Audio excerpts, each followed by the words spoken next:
اما بعد فاعوذ باللہ من الشیطان الرجیم بسم اللہ الرحمن الرحیم قال اللہ سبحانہ وتعالی فی القرآن المجید والفرقان الحمید فإن حزب اللہ هم الغالبون صدق اللہ العظیم۔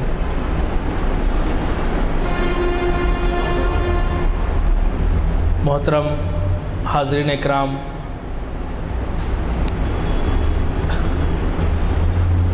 انٹرنیٹ کے ذریعے دیکھنے والے اور سننے والے سامعین و ناظرین کی خدمت میں السلام علیکم ورحمۃ اللہ وبرکاتہ۔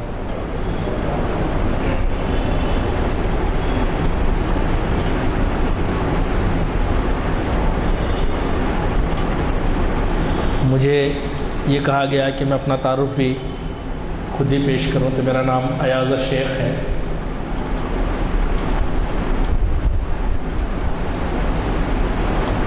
امام غزالی ریسرچ فاؤنڈیشن کے نام سے ایک فاؤنڈیشن ہے، اس کی ذمہ داری مجھ پہ ہے، اور ساتھ ہی ایک بین الاقوامی نیوز ایجنسی UNN اس کا ریسیڈنٹ ایڈیٹر ہوں۔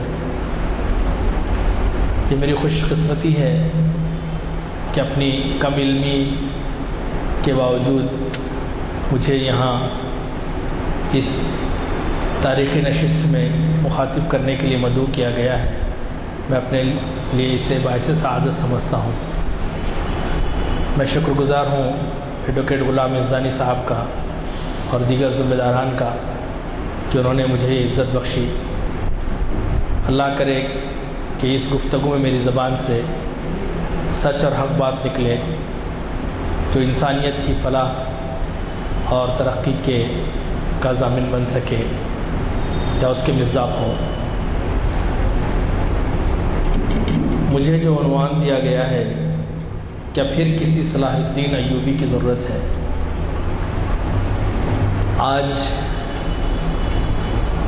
اخبارات کا جو لوگ مطالعہ کرتے ہیں ان کے علم میں یہ بات ہوگی کہ دنیا تیسری جنگ عظیم کے دہانے پر کھڑی ہے۔ دنیا کے چاروں طرف نظر دوڑائیے،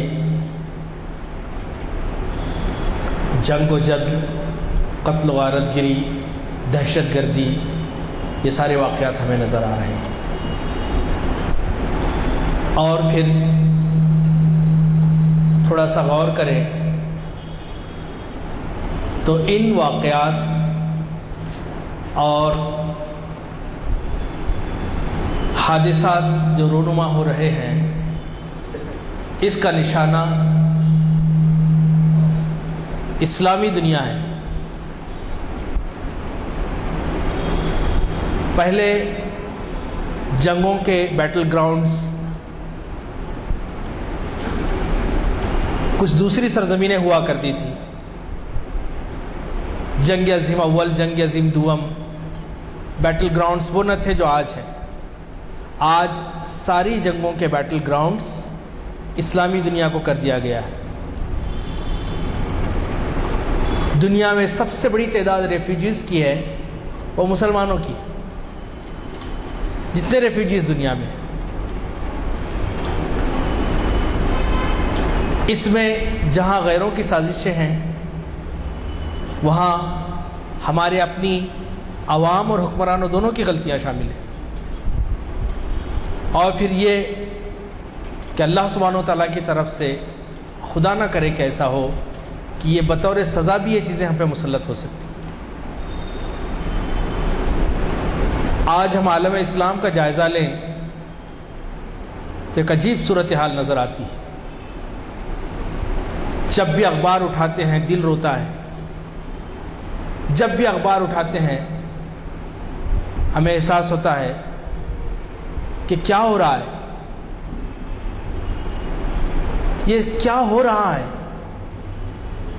سب سے بڑی ہیڈنگ ہمیں نظر آتی ہے یمن کی۔ یمن پر حوثی باغیوں کا قبضہ، اور کہا جاتا ہے کہ ایران کی پشت پناہ شیعہ اقلیت کے ذریعے سے وہاں پر ایک حکومت کو ختم کر دیا گیا، اور پھر اس کے جواب میں سعودی عرب اور الائیڈ فورسز کی بمباری وہاں پر. پھر دوسری ہیڈنگ اس کے فوراً بعد ہمیں نظر آتی ہے سیریا کی، شام کی نظر آتی ہے کہ جہاں بشار الاسد کی ظالم فوجوں نے قتل و غارت گری کا ایک بازار گرم کر رکھا ہے. پھر اس خبر سے ہم ہٹتے نہیں کہ ہمیں فوراً نظر آ جاتا ہے کہ داعش اور عراق اور شام کا کچھ حصہ. پھر اس سے ہٹتے نہیں کہ ہمیں نظر آ جاتا ہے کہ فلاں جگہ خودکش دھماکہ اور اس میں اتنے شہید ہوئے، فلاں جگہ اتنا یہ خودکش دھماکہ. یہ ساری آپ اخبار اٹھا کر دیکھ لیں، اخبار آدھے سے زیادہ ہماری ہیڈ لائن سے بھرا ہوا ہے.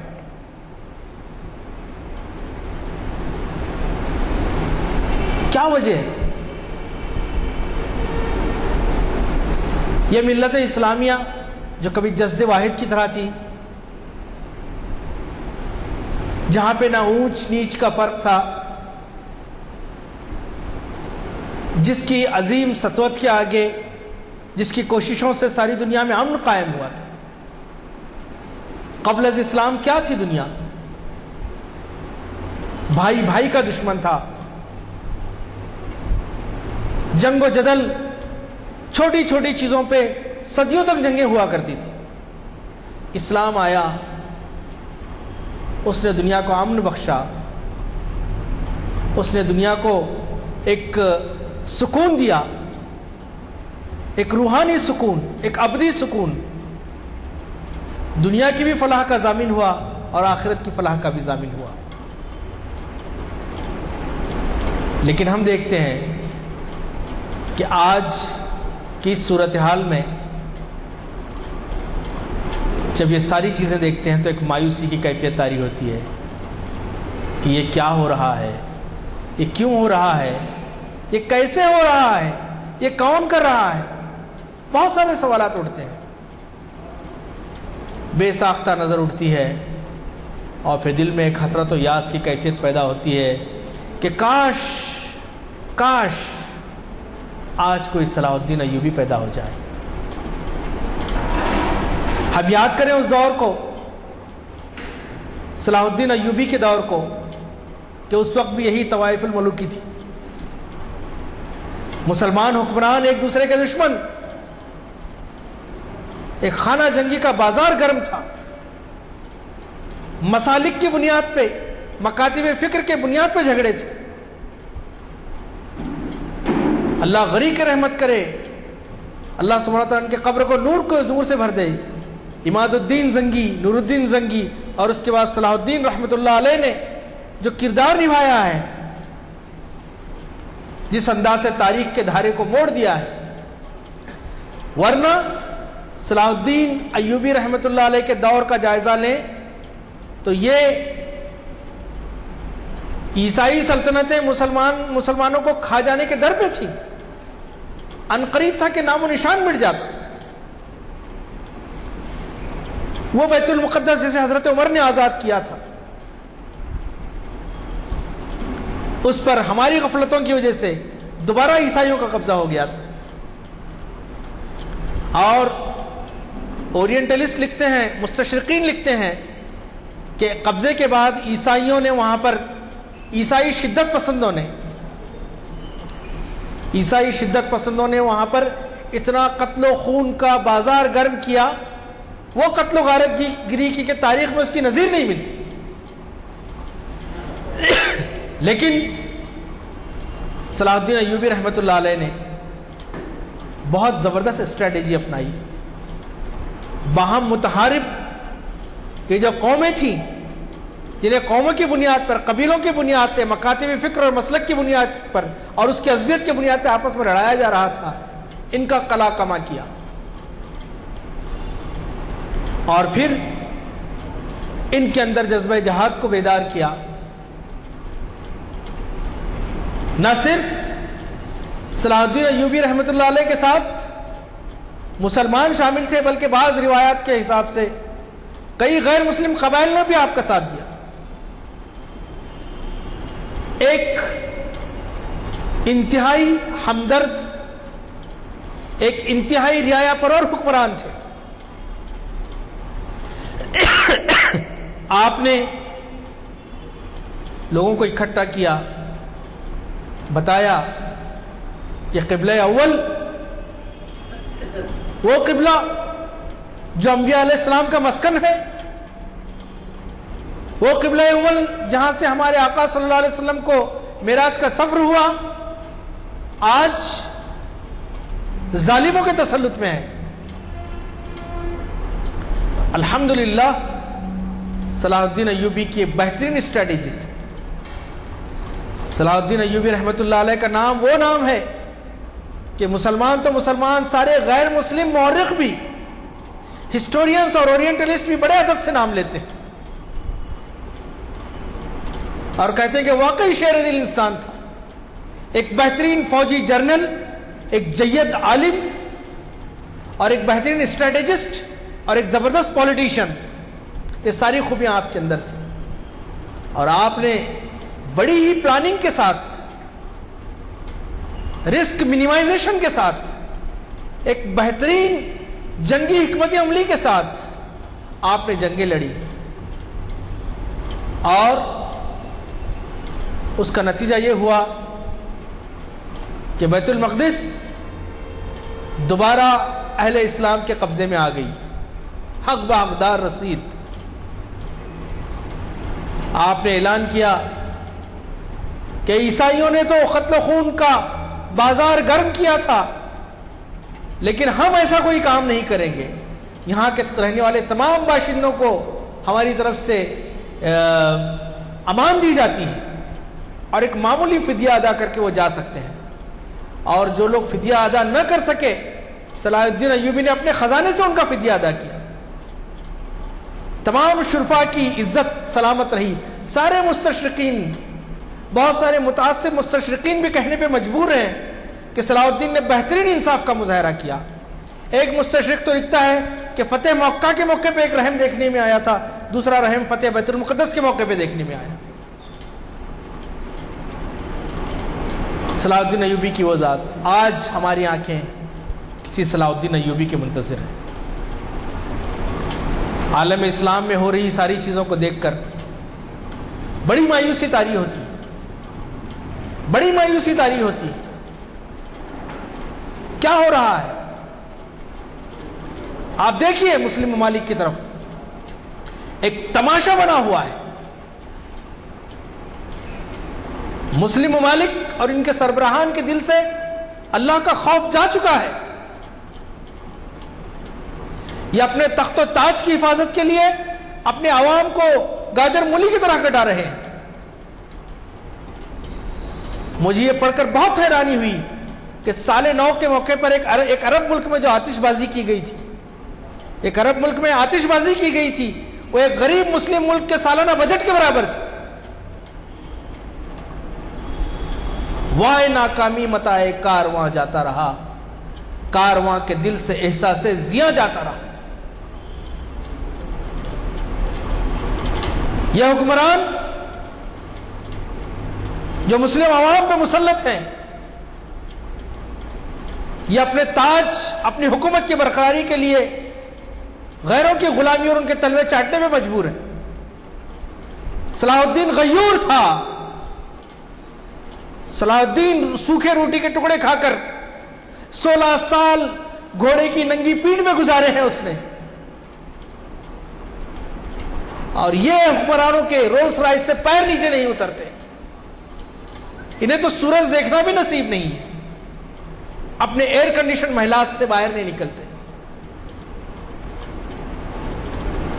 امید کی کرن نظر آئی تھی کہ اسلامی انقلاب کے بعد آیت اللہ خمینی کے ذریعے سے ایران میں جو ایک کیپٹلزم ریزسٹنٹ موومنٹ جو چلی تھی، امید بہت بڑی تھی کہ شاید ہمارے اب مسلکی اختلاف ختم ہو جائیں گے۔ ایک ایسا شخص آیت اللہ خمینی کی شکل میں ہمارے سامنے آیا تھا کہ جس کے دل میں درد تھا، مسلمانوں کا درد تھا، انسانیت کا درد تھا، لیکن افسوس کہنا یہ پڑتا ہے کہ مسلکی تعصب کی بنیاد پہ آج وہ ایران نہیں رہا۔ آج اس وقت آیت اللہ خمینی زندہ ہوتے تو ہرگز وہ اس بات کی اجازت نہیں دیتے کہ بشار الاسد کی تائید کی جائے ایران کے ذریعے سے۔ آپ ایک جانب بحرین کے حکمران کی مخالفت کرتے ہیں، کہتے ہیں کہ وہاں کی اکثریت شیعہ ہے. میں کسی مسلکی اختلاف کا قائل نہیں ہوں، میں شیعہ سنی اختلاف کا قائل نہیں ہوں، بلکہ میں آپ کو حقیقت بتا رہا ہوں. وہ اس کی مخالفت کرتے ہیں، اس کے ریزسٹنس کو جائز قرار دیتے ہیں، کہتے ہیں کہ اکثریت یہاں کے رہنے والوں کی دوسرے مسلک کی ہے. اور جب سیریا کی بات آتی ہے، شام کی بات آتی ہے، تو وہاں پہ ایک ظالم جابر 2 لاکھ سے زیادہ انسانوں کو اب تک وہ قتل کر چکا ہے. شام کی اتنی بھیانک صورتحال ہے، اگر آپ ویسٹرن میڈیا کو بھی واچ کر رہے ہوں، نرو گیس کے ذریعے سے، کیمیکل ویپنز کے ذریعے سے لاکھوں لوگوں کو خاتمہ اس نے کر دیا ہے. اس ظالم حکمران کی محض مسلکی بنیاد پہ تائید کی جاتی ہے. یہ بہت بڑا مسئلہ ہے ہمارے سامنے. اسی طرح سے ایک اسٹیبل گورنمنٹ یمن میں تھی، میں مانتا ہوں کمزوریاں ہوگی ان میں، اسے ٹاپل کرنے کے لیے وہاں کی ایک مائنورٹی کا ساتھ دیا جاتا ہے. بجائے اس کے کہ آپ یہ رول اپناتے کہ اگر کسی کو کچھ شکایت ہے تو دونوں کو آپس میں ملاتے، مذاکرات کراتے، ان سے گفتگو کراتے، ان کے اختلافات دور کرتے تاکہ استحکام پیدا ہو. اس کی بجائے انہوں نے یہ کیا کہ وہاں پہ ایک پارٹی کا ساتھ دیا، اور اس کے نتیجے میں یہ ہوا کہ سعودی عرب بھی دوسری پارٹی کا ساتھ دینے کے لیے چلا گیا. واللہ میں کہہ رہا ہوں یہ مسالک کی جنگ نہیں ہے، یہ شیعہ سنی جنگ نہیں ہے، بلکہ یہ صرف اور صرف سیاسی جنگ ہے.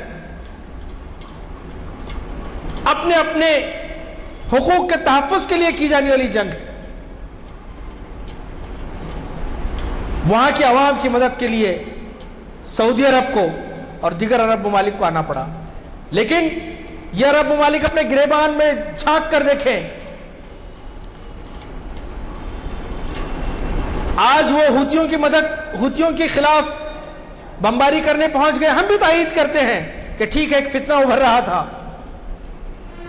لیکن میرے عرب شہزادوں، تمہارے سینے میں خنجر کی طرح اسرائیل کو بھونک دیا گیا ہے. کیا کبھی اس کے خلاف کارروائی کرنے کا تمہارے دل میں خیال پیدا ہوا؟ اسرائیل کا خوف تو شاید موت سے بھی زیادہ ان کے اوپر طاری. ایک الیکٹڈ گورنمنٹ جسے عوام نے منتخب کیا، مصر میں قائم ہوئی صدر مرسی کے ذریعے. الیکٹڈ گورنمنٹ تھی، ڈیموکریٹک پروسیس سے قائم ہوئی تھی. کیا کیا اس کا؟ ایک ظالم ڈکٹیٹر کے ذریعے سے، سی سی کے ذریعے سے اس الیکٹڈ گورنمنٹ کو ختم کر دیا گیا، اور ایک ڈیموکریٹک پروسیس کے ذریعے سے وجود میں آنے والی حکومت ختم ہو گئی. اس کے جگہ ایک ظالم اور جابر ڈکٹیٹر جس نے مساجد کے اندر ہزاروں لوگوں کو شہید کر دیا. رابعۃ العدویہ کیا ہم نہیں جانتے ہیں کیا ہے؟ کس طرح سے ہزاروں معصوم عوام کو اس نے قتل کر دیا، اور اسے امداد کس نے دی؟ عرب ممالک نے دی. وہ نہیں چاہتے تھے کہ جمہوریت کا یہ سلسلہ جو مصر سے چلا ہو، عرب اسپرنگ کا سلسلہ جو کہ بڑھ رہا ہے، ہمارے تخت و تاج کو اس سے نقصان نہ پہنچے. اور نتیجہ یہ نکلا کہ عرب اسپرنگ بہار عرب، بہار مکمل ہونے سے پہلے خزاں میں تبدیل کر دی گئی. دل خون کے آنسو ہوتا ہے دیکھ کر.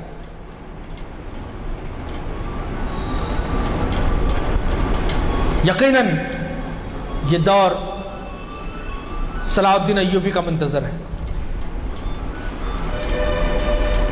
اور مجھے کوئی مایوسی نہیں ہے، مجھے کوئی مایوسی نہیں ہے جب فتنے و فساد، قتل و غارت گری بڑھ جاتی ہے، گھٹاٹوپ اندھیرا چھا جاتا ہے، انسان مایوس ہو جاتا ہے، اللہ کی رحمت کا ظہور ہوتا ہے. مجھے یقین ہے کہ اللہ سبحانہ و تعالی اس قتل و غارت گیری کے اس آگ کے دریا سے اس امت کو گزار رہا ہے. یہ ایک پروسیس ہے جس کے ذریعے سے ہم گزر رہے ہیں, اور یقیناً اس کے بعد بہت بڑی خوشخبریاں ہیں ہمارے سامنے, لیکن شرط استقامت ہے. آج ساری انسانیت, میں صرف مسلمانوں کی بات نہیں کر رہا ہوں, ساری انسانیت مسلمانوں کی طرف دیکھ رہی ہے. انسانیت کے نجات دہندہ اپنی ہی چیزوں میں مشغول ہو کر رہ گئے ہیں. لیکن یہ وقت آ رہا ہے, حدیث میں بشارتیں ہیں, ہر کچے پکے گھر میں اسلام داخل ہوگا, دنیا امن و امان کا گہوارہ بن جائے گی, اور یقیناً وہ ہونے والا ہے. بس یہ ہے کہ ہم اللہ کی رحمت کو اپنی طرف متوجہ کریں, اللہ کی رحمت کو اپنی طرف متوجہ کریں, اللہ کی طرف رجوع کریں, رجوع اللہ کریں, رجوع القرآن ہو, اپنی زندگیوں میں دین کو لے کے آئیں, اپنی زندگیوں میں اسلام کو نافذ کریں. جن ممالک میں ہم رہتے ہیں, جہاں پہ ہم اپنے غیر مسلم بھائیوں کے ساتھ رہتے ہیں, وہ اپنا کردار پیش کریں, اپنا کیریکٹر پیش کیجئے ان کے سامنے, جو کہ سب سے بڑی چیز تھی. حضرت عائشہ سے پوچھا گیا کیا نبی کریم صلی اللہ علیہ وسلم کا اخلاق کیا تھا؟ آپ نے فرمایا کیا تم نے قرآن نہیں پڑھا؟ آج ضرورت اس بات کی ہے کہ اپنے اندر دین کے لیے جینے اور دین کے لیے مرنے کی تڑپ پیدا کیجیے. دین کی دعوت, دین کے غلبے کا تصور ہمارے ذہن میں ہونا چاہیے. میں سمجھتا ہوں کہ وہ شخص اسلام سے خارج ہے اگر اس کے دل میں یہ خیال ہو کہ حدیث نبوی جھوٹی ہے, کیونکہ بشارت موجود ہے کہ ہر کچے پکے گھر میں اسلام داخل ہو کے رہے گا, اور یہ ہونا ہے. ساری دنیا کو امن و سلامتی کی طرف واپس آنا ہے, اور یہ کام اللہ تعالیٰ کرے گا. اللہ اس کام کے لیے مسلمانوں کا محتاج نہیں ہے, بلکہ یہ ہماری خوش قسمتی ہوگی کہ اگر اس کام میں ہمارا بھی فنگر پرنٹ شامل ہو جائے, ہمارا بھی ہاتھ شامل ہو جائے. یہ ایک پروسیس ہے جس سے ہم گزر رہے ہیں, اور حالات ایسے بدلتے ہیں, اللہ سبحانہ و تعالیٰ حالات کو ایسے تبدیل کرتے ہیں کہ وہم و گمان میں نہیں ہوتا. کسی کے وہم و گمان میں نہیں تھا کہ حسنی مبارک مصر سے چلا جائے گا, کسی کے وہم و گمان میں نہیں تھا کہ ہمارے ملک کی بھی جو تبدیلیاں ہمارے سامنے ہم دیکھ رہے ہیں, کس کے وہم و گمان میں ساری چیزیں تھیں, ہوتی ہیں. اللہ سبحانہ و تعالیٰ اس پروسیس سے گزار رہا ہے. تو ہمارے لیے ضروری ہے کہ ہم دین کی طرف آئیں, اور یقیناً صلاح الدین ایوبی پیدا ہوں گے, یقیناً صلاح الدین ایوبی, خالد بن ولید اور موسیٰ بن نصیر پیدا ہوں گے ضرور, طارق بن زیاد پیدا ہوں گے اس امت میں, کیونکہ یہ امت کبھی بانج نہیں رہی ہے. غیور ہمیشہ اس سے پیدا ہوتے رہیں گے, لیکن ہماری کس کی خوش قسمتی ہوگی کہ وہ صلاح الدین ہمارے گھر میں پیدا ہو. ہمارے یہاں کیا ہے کہ صلاح الدین پیدا ہو ضرور, لیکن بازو والے کے گھر میں پیدا ہو, میرے گھر میں نہیں. یاد رکھیے کہ اسلام زندہ قوموں کا مذہب ہے, بہادر قوموں کا مذہب ہے. اسلام میں بزدلی کبھی نہیں رہی ہے, بہادروں نے اپنایا اسے, دنیا کے ساری بہادر قوموں نے اسے اپنایا, اور پھر وہ پرچم اسلام لے کر اٹھے. تاتاری کیا تھے؟ ہلاکو خان بغداد کو تخت و تاراج کر دیا تھا, گھوڑوں کے گھٹنوں تک خون بہ رہا تھا, لیکن اسی ہلاکو خان کی اولاد نے اسلام قبول کیا. علامہ اقبال کہہ اڑتے ہیں, حیا یورش تاتار کے افسانے سے پازماں مل گئے کعبے کو صنم خانے سے. اللہ تمہارا محتاج نہیں ہے, تم اللہ کے محتاج ہو. عزت و سربلندی صرف دین میں ہے, اللہ کی رضا میں ہے. دنیا کی عزت کے پیمانے بدلتے رہتے ہیں. کل کا قاتل آج کا سربراہ بن سکتا ہے, یہ دنیا کے پیمانے ہیں. لیکن اللہ کے پاس کیا ہے؟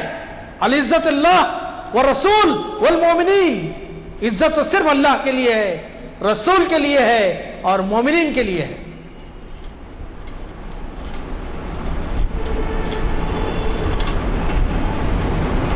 آج کے حالات اس بات کے متقاضی ہیں کہ اپنے اندر ہم تبدیلی لائیں، اور یہ تبدیلی انشاءاللہ ساری انسانیت کے لیے ہوگی۔ بڑے بڑے دانشوران دنیا کے مغربی تہذیب کے ختم ہونے کے کگار پہ ہے، اور مغربی تہذیب ثابت کر چکی ہے کہ وہ اب زیادہ دیر تک قائم نہیں رہ سکتی۔ They are waiting for a new civilisation to replace it, ایک نئی تہذیب کے انتظار میں ہے۔ وہ تہذیب آپ کی تہذیب ہو سکتی ہے، لیکن یاد رکھیے اللہ سبحانہ و تعالی رب العالمین ہے، رب المسلمین نہیں ہے۔ قوانین فطرت جو بھی اپنائے گا اللہ تعالیٰ اس کو عروج دیں گے۔ آپ اپنے گھروں میں 12 بجے تک سو کر اور اپنی کاہلی سے دنیا کے دیگر قوموں کے پیچھے رہ کر، علامہ اقبال جیسے فارغ فرماتے ہیں، عمل سے فارغ ہوا مسلمان بنا کے تقدیر کا بہانہ۔ آپ کو بھی اپنا استحقاق ثابت کرنا ہوگا۔ خیر امت کا لقب آپ کو دیا گیا ہے، اس کے مصداق اپنے آپ کو بنانا ہوگا، تو انشاءاللہ ضرور آپ کے پاس بھی صلاح الدین پیدا ہوں گے، آپ کے پاس بھی اللہ کی نعمتیں برسیں گی۔ اللہ کے دین کے جب حامی بن جائیں گے، جب آپ اللہ کے کام کے لیے لگ جائیں گے تو اللہ آپ کے کاموں کے لیے لگ جائے گا۔ آپ کو مجھے مایوس ہونے کی ضرورت نہیں ہے، صرف اپنے آپ کو چینج کرنا ہے۔ The change should be within۔ میں مانتا ہوں کہ غیروں کی بہت ساری سازشیں ہوں گی، میں مانتا ہوں کہ ان کی دن و رات وہ لوگ سازشوں میں مصروف ہوں گے، لڑانے میں مصروف ہوں گے، لیکن میں اتنا ہی زیادہ ذمہ دار ہم اپنے آپ کو بھی ہم قرار دیں۔ ہماری عقلیں کہاں چلی جاتی ہیں جب ہم ہمیشہ غیروں کا رونا روتے ہیں؟ تو اگر اپنی حقیقت سے خبردار رہے، نہ سیاہ روز رہے اور نہ سیاہ کار رہے۔ The time has come to change ourselves, not for the sake of our community, not for the sake of our nation, but for the whole humanity۔ ساری انسانیت کے لیے ہم کو بدلنا ہے۔ انسانیت پیسی ہماری طرف دیکھ رہی ہے۔ آج عیسائی دنیا آج تک عزت اور وقار کے ساتھ صلاح الدین ایوبی کا نام لیتی ہے، باوجود اس کے کہ صلاح الدین ایوبی نے بیت المقدس ان سے فتح کیا تھا۔ یقین محکم عمل پہ ہم، محبت فاتح عالم، جہاد زندگانی میں ہے یہ مردوں کی شمشیر ہے۔ میں آپ کا بہت زیادہ وقت نہ لوں گا، بس یہ کہوں گا کہ ہمارے اندر چینج آنا چاہیے۔ سب سے پہلی بات یہ کہ اپنے کھونے کا احساس اپنے اندر پیدا کیجیے کہ something is missing within us, something has been taken from us، کوئی چیز ہم سے چھین لی گئی ہے، اس کا احساس آپ کے اندر پیدا ہو۔ پھر اللہ کی طرف ہم رجوع کریں، رجوع اللہ کی طرف آئیں، اور اپنے دل میں سب کے لیے محبت رکھیں۔ اور پھر اور ایک جذبہ آپ کے اندر پیدا ہو، میرے اندر پیدا ہو، وہ یہ ہے کہ اللہ کے لیے جینے اور اللہ کے لیے مرنے کا جذبہ ہمارے اندر پیدا ہو۔ مسلمان تو ہوتا ہی خیر کا سراپا ہے۔ میں اللہ سبحانہ وتعالیٰ سے دعا گو ہوں کہ اللہ سبحانہ وتعالیٰ ہمیں کہنے سننے سے زیادہ عمل کرنے کی توفیق عطا فرمائے۔ اللہ سبحانہ وتعالیٰ اس امت کو مصیبتوں سے نکالے۔ اللہ تعالیٰ ساری دنیا میں امن و امان قائم فرما۔ اللہ سبحانہ وتعالیٰ ہمارے ملک میں بھی امن و امان قائم فرما۔ سبحان ربک رب العزت عما یصفون و سلام علی المرسلین والحمد للہ رب العالمین۔ السلام علیکم ورحمۃ اللہ۔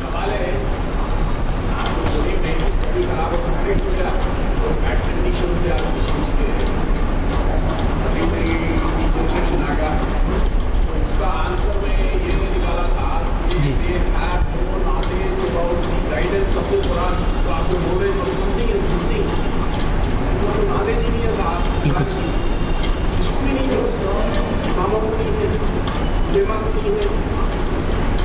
ایسا سمجھیں کہ آپ لوگ power of dependence. آپ reporters ہیں, journalists ہیں, آپ نے ساتھ بتایا کہ responsibility. آپ کو نہ بتانا the Muslims have to understand the guidance of the Quran properly and correctly. They should not depend on the XYZ. They are depending everything on somebody. So they can't come away. Allah Ta'ala wants those things. Allah Ta'ala wants them to reform as per Islam. یا قاضی کو خالی مسئلہ یا بولے ایسا چاہے اس میں مدد چلانے کوئی روم نہیں ہے, کوئی امپلیمنٹیشن نہیں ہے, کوئی انڈرسٹینڈنگ نہیں ہے, کوئی اپلیکیشن آف مائنڈ نہیں ہے. آپ نے بہت صحیح فرمایا, بلکہ آپ نے ایک ایسی چیز فرمائی ہے کہ جو کہ امت کے عروج کی یا زوال کی سب سے بڑی چیز یہ ہے کہ ہم اپنے پاور ہاؤس سے ہم ڈسکنیکٹ ہیں, ہم قرآن سے ڈسکنیکٹ ہیں. اسی لیے علامہ اقبال نے فرمایا تھا کہ وہ زمانے میں معزز تھے مسلمان ہو کر اور تم خوار ہوئے تارک قرآن ہو کر.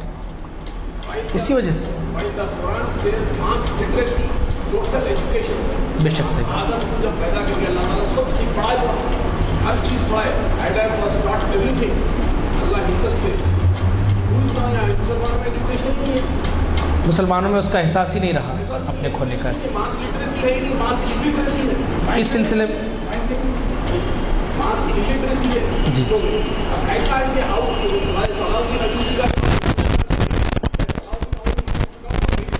بالکل صحیح بات, صحیح فرمایا. جی صحیح فرمایا.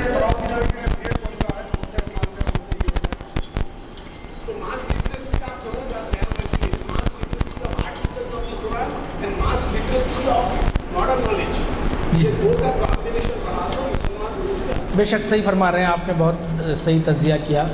امت کے جو ذمہ داران ہیں, ہم تو بہت چھوٹی پوزیشن میں ہیں, زیادہ سے زیادہ آپ اور میں گفتگو کر سکتے ہیں, اپنا درد بیان کر سکتے ہیں, لیکن جو امت کے جو درد مند حضرات ہیں, جیسے مسلم پرسنل لا بورڈ ہے یا پھر اس ٹائپ کے اداروں کو سوچنا چاہیے اس تعلق سے. یہ لوگوں کو سوچنا چاہیے کہ ہماری, کیونکہ مرض کچھ ہے, دوا کچھ دے رہے ہیں. اب یہ ہے. بہرحال جزاک اللہ خیر, آپ نے بہت صحیح طرف توجہ دلائی, اللہ جزائے خیر دے آپ کو. بلکہ میرے لیے بھی بڑا سبق ہے آپ نے جو کہا ہے, کہ میں بھی کوشش کروں گا کہ آپ نے جیسے بتایا میرے بچوں تک تو کم سے کم میں جو کر سکتا ہوں میرے بچوں تک کر سکتا ہوں, تو کم سے کم میرے گھر سے تو یہ اسٹارٹ ہو جائے, اور ہر آدمی اس طرح سے اپنے گھر سے اسٹارٹ کرے گا انشاءاللہ, تو یہ ساری چیزیں چینج ہو جائیں گی. آپ نے فرمایا صلاح الدین ایوبی کا پیریڈ, تو ایگزیکٹ تاریخ کا تو میں بیان نہیں کر سکتا, لیکن حضرت عمر فتح بیت المقدس کے 90 سال بعد, حضرت عمر کے دور کے 90 سال بعد, 90 ایئرس. جی میرے 5ویں یا 6ویں صدی حضور کے 30 سال بعد عمر کا پیریڈ 30 سال. سنیں ہم 5ویں یا 6ویں ہجری کا ہے,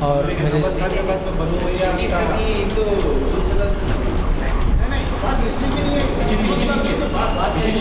البتہ عیسوی سن سے 1099 عیسوی سن بنتا ہے اس کا, 1099 عیسوی سن ہے. ہجری کا مجھے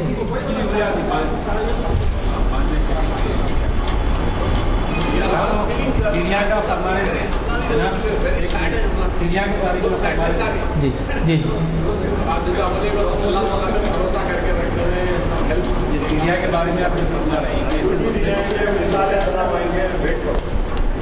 مسئلے کی تشدد میں مل کے فرما رہے ہیں, کیا سیاست چل رہی ہے؟ ایکچولی سیریا کا جو میرا جو ہر ایک کا تجزیہ الگ ہو سکتا ہے میں غلط ہوں, میرا تجزیہ بھی غلط ہو سکتا ہے, لیکن میں یہ کہہ رہا ہوں کہ مسئلے کی بنیاد پہ بہت زیادہ نہیں ہے, کیونکہ الجزیرہ کے کچھ جرنلسٹ سے ہمارا رابطہ رہتا ہے, کیونکہ میں ایک نیوز ایجنسی میں کام کرتا ہوں. تو بہت سارے شیعہ قبائل بھی ہوتیوں سے الگ ہیں. یمن کا ہے ہوتی یمن کا, سیریا کے. اچھا, سیریا میں جو اس وقت جو برسر اقتدار طبقہ ہے, جیسے کہ شیعوں کے اندر بھی 27 کے قریب طبقات ہیں, نصیری ہے جو, اور وہ بیسیکلی باس پارٹی کے ہیں, وہ جو کمیونسٹ پارٹی کے ہیں, اور حافظ الاسد کی خود ایک تاریخ رہی ہے قتل و غارت گیری کی. اور سیریا دراصل برطانیہ نے, استعمار برطانیہ نے بڑی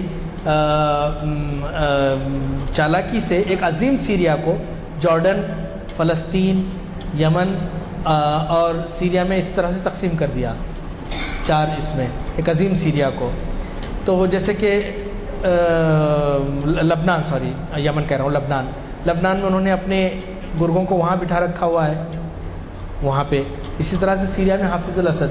تو ویسٹرن پاورز اگر چاہیں تو سیریا میں 1 ہفتے کے اندر اب اس کی بشار الاسد کی حکومت ختم ہو سکتی ہے اگر اف دے وانٹ. لیکن وہ تو چاہتے ہیں کہ ان کے جسم رستے رہیں، کچوں کے لگتے رہیں، لمیٹڈ ہتھیار سپلائی کرتے ہیں تاکہ جنگ جاری رہے، جس طرح سے انہوں نے ایران اور عراق کی جنگ کے دوران کیا تھا کہ 10 سال تک وہ لڑتے رہے. تو عام طور پہ کہا جاتا ہے کہ یہ شیعہ سنی جنگ ہے. میرا خیال میں یہ شیعہ سنی جنگ نہیں ہے، بلکہ it's a political warfare. Iran کے اپنے ویسٹڈ انٹرسٹ ہیں. ایران چاہتا ہے کہ عرب ممالک میں اپنے پنجے یا اپنا اثر و تسلط برقرار رہے اس کا، اور دوسری جانب عرب حکمرانوں کو یہ خدشہ ہے کہ اگر ایرانی تسلط زیادہ ہو گیا تو ہم اپنے تخت و تاج سے مطلب ہے کہ محروم ہو جائیں گے. اور یہ آپ فرما رہے ہیں دوسری جو شیعہ ہے تو یمن کے بعد ایسے قبیلے جو شیعہ نہیں ہے لیکن مسلموں کا ساتھ نہیں ہے. جی مجھے الجزیرہ کے ایک نمائندے سے میری یہ ہوئی تھی، اس نے کہا تھا کہ کچھ قبیلے ہیں جو بارڈر علاقے کے ہیں اور وہ لوگ اصل میں ہوتی دراصل کوئی قبیلہ نہیں ہے بلکہ ایک شخص کا نام ہے جس کے بنیاد پہ یہ ہوتی اس کا نام، اس کا سرنیم میں شاید ہوت تھا. جی اصل میں یہ زیدیہ ہیں جو سنیوں سے بہت قریب تھے، صدیوں سے ساتھ میں رہ رہے ہیں. لیکن یہ جو ہوتی تھا جس کے نام پہ یہ قبیلہ بنا ہے جس کے نام پہ جنگ ہو رہی ہے، یہ ایران میں کئی سال مقیم رہا اور وہاں سے وہ ایک متشدد مسلک لے کر آیا اور پھر انہیں یہ خیال ہوا کہ ہماری سپریمیسی ہونی چاہیے. تو وہ اس کی جنگ چل رہی ہے. اور اس کے ساتھ علی عبداللہ صالح جو ہے یمن کا، وہ بھی بذات خود زیدیہ شیعہ ہے لیکن سنیوں کا کئی عرصے تک حکمران رہا کیونکہ مسلکی تعصب نہیں تھا. اور یمنی بذات خود ایک بہت ہی بہادر قوم ہے، بہادر اور جنگجو اور غیور قوم ہے، بہت غیور قوم ہے. اب سعودی عرب کی بارڈر پہ یہ ساری چیزیں ہو رہی ہیں تو سعودی عرب پہ اثر انداز ہو سکتی ہیں. تو اسی لیے سعودی عرب کے جو قبائل ہیں، لیکن اس سے قطعی اس بات نہ سمجھنا چاہیے کہ یہ مسلکی جنگ ہے. یہ مسلکی جنگ نہیں ہے بلکہ سیاسی جنگ ہے. بلکہ ہر جنگ سیاسی جنگ ہی ہوتی ہے، اسے مذہب اور مسلک کا اندیشہ نہیں ہوتا. ہر جنگ. شکریہ بہت بہت، جزاک اللہ خیر. جو نیوز پہنچ رہی ہے وہ بالکل صحیح ہے.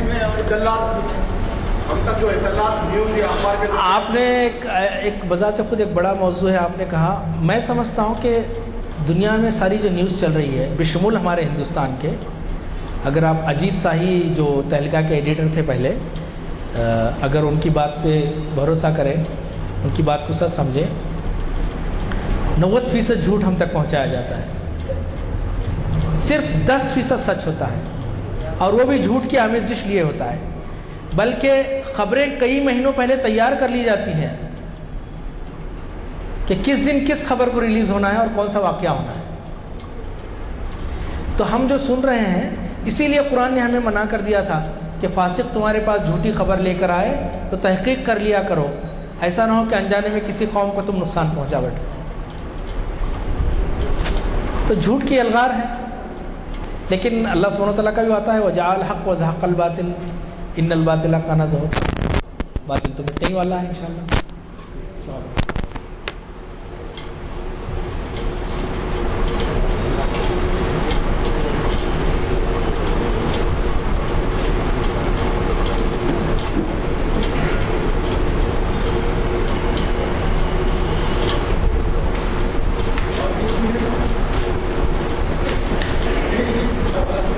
مجھے 25 منٹس بتایا گیا تھا تو میں اس حساب سے آپ کی ہے بولنا ہے یا